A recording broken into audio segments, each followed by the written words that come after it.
നമസ്കാരം. Operations റിസർച്ചിൽ LPPയിൽ artificial വേരിയബിൾസിന്റെ ഉപയോഗത്തെക്കുറിച്ചും big M മെത്തേഡിന്റെ ഒരു ഇൻട്രൊഡക്ഷനുമാണ് നമ്മൾ കഴിഞ്ഞ വീഡിയോയിൽ കണ്ടത്. വീഡിയോ കാണാത്തവർക്കായി വീഡിയോയുടെ ലിങ്ക് ഞാൻ ഡിസ്ക്രിപ്ഷനിൽ കൊടുത്തേക്കാം. ഈ വീഡിയോയിൽ ബിഗ് എം മെത്തേഡിന്റെ അൽഗോരിതവും ബിഗ് എം മെത്തേഡിലെ ആ ക്യാപിറ്റൽ M എന്താണെന്നുള്ളതും മനസ്സിലാക്കാം. നമുക്കറിയാം, സിംപ്ലക്സ് മെത്തേഡിൽ LPPയുടെ മാക്സിമൈസേഷൻ പ്രോബ്ലംസ് ആണ് സോൾവ് ചെയ്യാൻ നമ്മൾ പഠിച്ചിട്ടുള്ളത്. മിനിമൈസേഷൻ പ്രോബ്ലംസ് ആണെങ്കിൽ ഒബ്ജക്റ്റീവ് ഫംഗ്ഷനെ ഒരു നെഗറ്റീവ് കൊണ്ട് മൾട്ടിപ്ലൈ ചെയ്ത് മാക്സിമൈസേഷനിലേക്ക് കൺവേർട്ട് ചെയ്യുന്നു. ഇവിടെയും അത് തന്നെയാണ് ആദ്യം ചെയ്യേണ്ടത്. If the problem is of minimisation, transform to maximisation by multiplying the objective function by -1. Next നമ്മൾ കൺസ്ട്രെയിൻസിനെ ഇക്വാലിറ്റിയിലേക്ക് മാറ്റുകയാണല്ലോ ചെയ്യേണ്ടത്. ബിഗ് എം മെത്തേഡ് അപ്ലൈ ചെയ്യുന്ന സിറ്റുവേഷനിൽ 3 തരം കൺസ്ട്രെയിൻസും വരാൻ സാധ്യതയുണ്ട്. അതായത് less than or equal to കൺസ്ട്രെയിൻസും, greater than or equal to ടൈപ്പും, അതേപോലെ തന്നെ ഈക്വൽ ടു ടൈപ്പ് ഓഫ് കൺസ്ട്രെയിൻസും വരാൻ ചാൻസ് ഉണ്ട്. നമുക്കറിയാം, less than or equal to ആണെങ്കിൽ ലെഫ്റ്റ് സൈഡിൽ സ്ലാക്ക് വേരിയബിൾ ആഡ് ചെയ്ത് ഇക്വാലിറ്റി ആക്കി മാറ്റാം. Greater than or equal to constraint ആണെങ്കിൽ ലെഫ്റ്റ് സൈഡിൽ നിന്ന് സർപ്ലസ് വേരിയബിളിനെ സബ്ട്രാക്ട് ചെയ്തതിനു ശേഷം ആവശ്യമെങ്കിൽ ആർട്ടിഫിഷ്യൽ വേരിയബിളിനെ ആഡ് ചെയ്ത് കൊടുക്കാം. ഈക്വൽ ടു കൺസ്ട്രെയിന്റ് ആണെങ്കിൽ റിക്വയർമെന്റ് അനുസരിച്ച് ആർട്ടിഫിഷ്യൽ വേരിയബിളിനെ മാത്രം ആഡ് ചെയ്ത് കൊടുക്കുകയും ചെയ്യാം. ഇത്രയായി കഴിഞ്ഞാൽ കൺസ്ട്രെയിൻസ് റെഡി ആയി കഴിഞ്ഞു. ഇനി കഴിഞ്ഞ വീഡിയോയിൽ നിങ്ങൾ ഒരു കാര്യം ശ്രദ്ധിച്ചോ? അതായത് greater than or equal to കൺസ്ട്രെയിന്റിൽ നിന്ന് സർപ്ലസ് വേരിയബിൾ സബ്ട്രാക്ട് ചെയ്ത് കഴിയുമ്പോൾ തന്നെ ഇനീക്വാളിറ്റി ചേഞ്ച് ചെയ്ത് ഈക്വൽ സൈൻ ആയി മാറുന്നു. ഈക്വൽ സൈൻ ഇട്ട് കഴിഞ്ഞാൽ അതിന്റെ മീനിങ് എന്താണ്? ഈക്വൽ സൈനിന്റെ ലെഫ്റ്റ് സൈഡിലുള്ളതും റൈറ്റ് സൈഡിലുള്ളതുമായ ക്വാണ്ടിറ്റീസ് സെയിം ആണ്, ഈക്വൽ ആണ് എന്നാണ് അതിന്റെ അർത്ഥം. ഈ സർപ്ലസ് വേരിയബിൾ സബ്ട്രാക്ട് ചെയ്ത് കഴിയുമ്പോൾ ഈക്വൽ ആയി മാറിയ ആ കൺസ്ട്രെയിന്റിന്റെ ലെഫ്റ്റ് സൈഡിലേക്കാണ് നമ്മൾ വീണ്ടും ആർട്ടിഫിഷ്യൽ വേരിയബിളിനെ ആഡ് ചെയ്യുന്നത്. അതായത് ഇപ്പോൾ ഈക്വൽ സൈനിന്റെ രണ്ട് സൈഡിലും സെയിം ക്വാണ്ടിറ്റി അല്ല എന്നുള്ള ഒരു മീനിങ് വരികയും ആർട്ടിഫിഷ്യൽ വേരിയബിൾസ് കൺസ്ട്രെയിൻസിൽ ഒരു വയലേഷൻ സൃഷ്ടിക്കുകയും ചെയ്യുന്നു. ഇത്രയും വലിയൊരു ഇഷ്യൂ ഈ ആർട്ടിഫിഷ്യൽ വേരിയബിൾ ഉണ്ടാക്കുന്നുണ്ട് എങ്കിലും നമ്മൾ അവനെ നിലനിർത്തുന്നത് സിംപ്ലക്സ് ടേബിളിൽ യൂണിറ്റ് വെക്ടേഴ്സ് കിട്ടാനും അതുവഴി ഇനിഷ്യൽ ബേസിക് ഫീസിബിൾ സൊല്യൂഷൻ ഉണ്ടാക്കാനും വേണ്ടി മാത്രമാണ്. അതായത് കമ്പ്യൂട്ടേഷണൽ പർപ്പസിന് വേണ്ടി മാത്രം. ഇത് നമ്മൾ കഴിഞ്ഞ വീഡിയോയിൽ പറഞ്ഞത് ഓർക്കുന്നുണ്ടോ? വൺസ് നമുക്ക് വേണ്ട initial basic feasible solution first simplex ടേബിളിൽ റെഡി ആയി കഴിഞ്ഞാൽ ഈ ആർട്ടിഫിഷ്യൽ വേരിയബിളിന്റെ ആവശ്യം കഴിഞ്ഞു. ഇനി നമ്മുടെ അടുത്ത ലക്ഷ്യം എന്ന് പറയുന്നത് 1 or 2 ഐറ്ററേഷൻസിലൂടെ ഈ ആർട്ടിഫിഷ്യൽ വേരിയബിളിനെ സിംപ്ലക്സ് ടേബിളിൽ നിന്ന് മുഴുവനായി ഒഴിവാക്കി കളയുക എന്നുള്ളതാണ്. അതായത് ഒപ്റ്റിമം സിംപ്ലക്സ് ടേബിളിലോ മീൻസ് ലാസ്റ്റ് സിംപ്ലക്സ് ടേബിളിലോ അതേപോലെ തന്നെ ഫൈനൽ സൊല്യൂഷനിലോ ഈ ആർട്ടിഫിഷ്യൽ വേരിയബിൾ വരാതിരിക്കാൻ വേണ്ടി ആർട്ടിഫിഷ്യൽ വേരിയബിളിനെ സിംപ്ലക്സ് ടേബിളിൽ നിന്നും കംപ്ലീറ്റ് ആയിട്ട് എലിമിനേറ്റ് ചെയ്യുന്നു. പറയുമ്പോ തന്നെ വിഷമം വരുന്നു. ആവശ്യം കഴിഞ്ഞപ്പോ കറിവേപ്പില കളഞ്ഞ പോലെ ഒരു ഫീൽ. അപ്പോ നിങ്ങൾ ചിന്തിക്കും, ഫിസിക്കൽ മീനിങ് ഇല്ലാത്ത വേരിയബിൾ അല്ലേ ആർട്ടിഫിഷ്യൽ വേരിയബിൾ? അതിപ്പോ കൺസ്ട്രെയിന്റിലോ സൊല്യൂഷനിലോ എവിടെ ഉണ്ടായാൽ എന്താ കുഴപ്പം? അതിനുത്തരം ഞാൻ പിന്നീട് പറയാം. എന്തായാലും ആർട്ടിഫിഷ്യൽ വേരിയബിളിനെ ഒഴിവാക്കണം എന്ന് മാത്രം മനസ്സിലാക്കുക. ഇനി എങ്ങനെയാണ് ആർട്ടിഫിഷ്യൽ വേരിയബിളിനെ കളയേണ്ടത്? അതിനായി ഒരു ലാർജ് പെനാൽറ്റി വാല്യൂ ആർട്ടിഫിഷ്യൽ വേരിയബിളിന് ഒബ്ജക്റ്റീവ് ഫംഗ്ഷനിൽ അസൈൻ ചെയ്തു കൊടുക്കുന്നു. ഈ ലാർജ് പെനാൽറ്റിയെ റെപ്രസെന്റ് ചെയ്യാൻ ക്യാപിറ്റൽ M ആണ് ഉപയോഗിക്കുന്നത്. M എന്നാൽ ഒരു വലിയ പോസിറ്റീവ് വാല്യൂ ആയിട്ടാണ് കൺസിഡർ ചെയ്യുന്നത്. എന്തിനാണ് ഹൈ പെനാൽറ്റി M അസൈൻ ചെയ്തു കൊടുക്കുന്നത്? To guarantee their exclusion. ആരുടെ എക്സ്ക്ലൂഷൻ? ആർട്ടിഫിഷ്യൽ വേരിയബിളിന്റെ exclusion from optimal solution. Artificial വേരിയബിളിനെ ഒപ്റ്റിമൽ സൊല്യൂഷനിൽ നിന്ന് എക്സ്ക്ലൂഡ് ചെയ്യാൻ, അതായത് ഒഴിവാക്കാൻ വേണ്ടിയാണ് ക്യാപിറ്റൽ M ഒരു വലിയ വാല്യൂ ആയി തെരഞ്ഞെടുത്തത്. ഈ വലിയ വാല്യൂ ക്യാപിറ്റൽ M ആർട്ടിഫിഷ്യൽ വേരിയബിളിനെ ഫോഴ്സ് ചെയ്യും. എന്തിനു വേണ്ടി?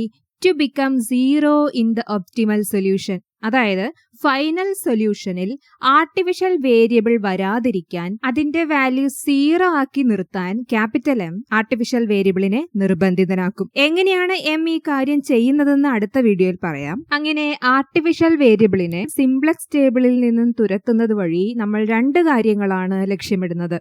ഒന്ന്, ആർട്ടിഫിഷ്യൽ വേരിയബിളിനെ കമ്പ്യൂട്ടേഷണൽ പർപ്പസിന് വേണ്ടി മാത്രമേ ഉപയോഗിച്ചിട്ടുള്ളൂ എന്ന ഒരു ആശ്വാസത്തിനും, രണ്ടാമത്തേത് ഫൈനൽ സൊല്യൂഷനിൽ ആർട്ടിഫിഷ്യൽ വേരിയബിളിന്റെ ആബ്സെൻസ് ഉറപ്പിക്കുന്നതിനും വേണ്ടി. ഇനി മൂന്നാമത്തെ step, rewrite the objective function. Slack variable introduce ചെയ്ത് കഴിഞ്ഞാൽ നമ്മൾ സ്ലാക്ക് വേരിയബിളിനെ ഒബ്ജക്റ്റീവ് ഫംഗ്ഷനിലേക്ക് കോഎഫിഷ്യന്റ് 0 ആക്കിയിട്ടാണ് ആഡ് ചെയ്ത് കൊടുക്കുന്നത്. സർപ്ലസ് വേരിയബിൾ കൺസ്ട്രെയിൻസിൽ നിന്ന് സബ്ട്രാക്ട് ചെയ്യുകയാണെങ്കിൽ പോലും അതിന്റെയും കോഎഫിഷ്യൻസ് 0 ആക്കിയിട്ട് ഒബ്ജക്റ്റീവ് ഫംഗ്ഷനിലേക്ക് ആഡ് ചെയ്ത് തന്നെയാണ് കൊടുക്കേണ്ടത്. ഇനി ആർട്ടിഫിഷ്യൽ വേരിയബിൾ ഉണ്ടെങ്കിൽ അതിന് ഹൈ പെനാൽറ്റി m അസൈൻ ചെയ്ത് കൊടുക്കുമെന്ന് നമ്മൾ മുമ്പ് പറഞ്ഞല്ലോ. അതെങ്ങനെയാണ് ചെയ്യേണ്ടതെന്ന് വെച്ചാൽ ആർട്ടിഫിഷ്യൽ വേരിയബിളിന്റെ കോഎഫിഷ്യന്റ് -m ആക്കി മാറ്റണം. -m ആക്കിയതിന് ശേഷം ഒബ്ജക്റ്റീവ് ഫംഗ്ഷനിൽ കൊടുക്കുന്നു. ചുരുക്കി പറഞ്ഞാൽ ആർട്ടിഫിഷ്യൽ വേരിയബിളിന്റെ കോഎഫിഷ്യന്റ് m ആക്കിയതിന് ശേഷം ഒബ്ജക്റ്റീവ് ഫംഗ്ഷനിൽ നിന്ന് സബ്ട്രാക്ട് ചെയ്യുന്നു. ഈ പറയുന്ന സ്റ്റെപ്സ് എല്ലാം മാക്സിമൈസേഷൻ പ്രോബ്ലംസിന്റെ ആണെന്ന് പ്രത്യേകം ഓർമ്മപ്പെടുത്തേണ്ട കാര്യമില്ലല്ലോ. ഇവിടെ M ഒരു ലാർജ് പോസിറ്റീവ് ക്വാണ്ടിറ്റി ആണ്. ലാർജ് എന്ന് പറയുമ്പോൾ എത്ര ലാർജ് എന്ന് ചിന്തിക്കണം എന്നൊരു സംശയം വരാം. സോൾവ് ചെയ്യാൻ കിട്ടിയിരിക്കുന്ന ക്വസ്റ്റ്യനിലെ വേരിയബിൾസിന്റെ ഒക്കെ കോഎഫിഷ്യൻസിനേക്കാൾ വലുത് എന്ന് ഇമാജിൻ ചെയ്താൽ മതി. അപ്പൊ നമ്മൾ കൺസ്ട്രെയിൻസിനെ ചേഞ്ച് ചെയ്തു, ഒബ്ജക്റ്റീവ് ഫംഗ്ഷനെയും റീറൈറ്റ് ചെയ്തെഴുതി. ഇനിയെല്ലാം പഴയ പോലെ സ്റ്റാർട്ടിംഗ് സിംപ്ലക്സ് ടേബിൾ വരച്ച് യൂഷ്വൽ സിംപ്ലക്സ് മെത്തേഡിലൂടെ ക്വസ്റ്റ്യൻ സോൾവ് ചെയ്യുക. ഇങ്ങനെയാണ് ബിഗ് എം മെത്തേഡിലൂടെ LPP സോൾവ് ചെയ്യേണ്ടത്. ഇനി ആർട്ടിഫിഷ്യൽ വേരിയബിൾ സിംപ്ലക്സ് ടേബിളിൽ നിന്നും പോകാതെയായാൽ എന്താണ് പ്രശ്നം എന്ന് നോക്കാം. നമ്മൾ സ്ലാക്ക് വേരിയബിളോ സർപ്ലസ് വേരിയബിളോ ഇൻട്രൊഡ്യൂസ് ചെയ്താലും അതിന്റെ എല്ലാം കോഎഫിഷ്യൻസ് 0 ആക്കിയിട്ടാണ് ഒബ്ജക്റ്റീവ് ഫംഗ്ഷനിലേക്ക് ആഡ് ചെയ്യുന്നത്.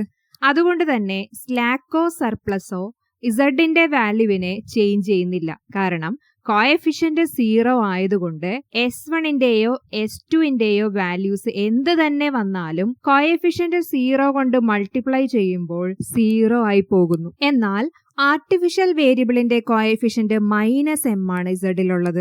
m ഒരു ലാർജ് പോസിറ്റീവ് ക്വാണ്ടിറ്റി ആണല്ലോ. എങ്ങാനും ആർട്ടിഫിഷ്യൽ വേരിയബിൾ എലിമിനേറ്റ് ആയി പോകാതെ ഫൈനൽ സിംപ്ലക്സ് ടേബിളിന്റെ ബേസിസിലുണ്ടെങ്കിൽ ബി കോളവും XB കോളവും ചേർത്ത് സൊല്യൂഷൻ എഴുതുമ്പോൾ ആർട്ടിഫിഷ്യൽ വേരിയബിളിന് ഒരു നോൺ സീറോ സൊല്യൂഷൻ കിട്ടുകയാണെങ്കിൽ, അതായത് ഇവിടെ A1ന്റെ വാല്യൂ ഒരു നോൺ സീറോ വാല്യൂ ആയ 12 കിട്ടിയ പോലെ വരികയാണെങ്കിൽ ഈ 12 എന്ന വാല്യൂ Zലെ -m A1ലേക്ക് സബ്സ്റ്റിറ്റ്യൂട്ട് ചെയ്യുമ്പോൾ 0 ആയി പോകാതെ Zന്റെ വാല്യൂവിനെ ചേഞ്ച് ചെയ്യുന്നു. ആർട്ടിഫിഷ്യൽ വേരിയബിളിന് ഫിസിക്കൽ മീനിങ് ഇല്ല എന്നൊക്കെ പറഞ്ഞാലും അവൻ ഫിസിക്കൽ വാല്യൂ ഒപ്പിക്കുന്ന വഴി കണ്ടോ? ഈ -m A1ന്റെ വാല്യൂ 0 ആയി പോകാൻ ഒരേ ഒരു വഴിയേ ഉള്ളൂ. A1ന്റെ വാല്യൂ 0 ആകണം.